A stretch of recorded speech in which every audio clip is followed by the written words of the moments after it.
Бұл материалда таңғажайып жеміс рамбутан туралы айтатын боламыз. Рамбутан өсетін жерлерде әрдайым жылы. Себебі бұл жеміс бізге тропикке келеді. Ағаштарда рамбутанның жемістері өте үлкен, бөренелер өседі. Олар дәстүрлі емес, қызыл түсті, каштан тәрізді болып көрінеді, және олар мөлшері бойынша шамамен кішігірім өріктер. Ең алдымен ең өткір сұраққа жауап берейік. Рамбутанды қалай жейміз және оның дәмі қандай?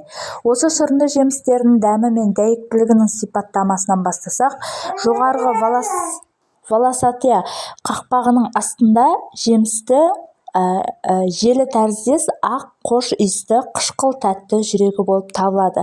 Ядроның ішінде сүйек, ол өте жұмсақ, сондықтан сіз оны надандықтан жей аласыз, бірақ оны істеу ұсынылмайды. Рамбутан қоректік заттар мен витаминдерге өте бай. Бұл жақсы, бірақ оның шикі сүйегінде танин бар, бұл зиян. Жергілікті аспазшылардың айтуынша, жыл өңдеуден кейін рамбутан сүйегі мүлдем қауіпсіз, сонымен қатар ол да өте дәмді.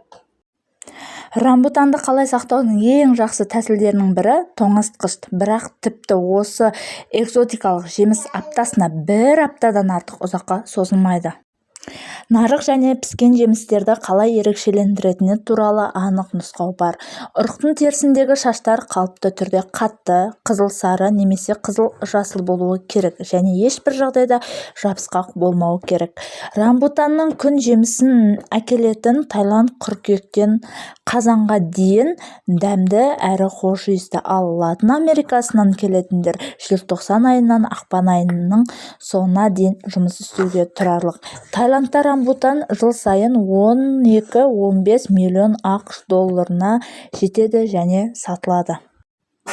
Бұл хош иісті жемісті көрген көптеген адамдар үйде рамбутан өсіруге қызығушылық танытады. Алдымен біз осы тропикалық ағашты отырғызу үшін субстраттың құрамын үйренеміз. Бізге құм мен құнарлы топырақтың қоспасы және төмен шымтезек тең пропорцияда қосу керек. Кастрөлдің түбінде дренажды қабат қойыңыз.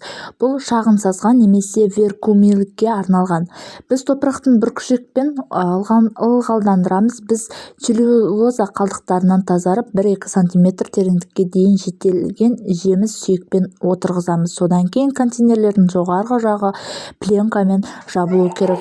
Осы ағаштың тұқымдарының көшеттері 4 аптаға дейін күтуге тура келеді. Зауыт 3-4 ай жасқа толғанда суда ерітетін комплексті тыңайтқышпен жоғары киімді жасауға болады. Өсімдіктердің өміріне тіпті +10 градус температурада қауіп төндіретінін ұмытпаңыз. Сондықтан сіз тек ағаштан осы ағаштарды өсіру керек.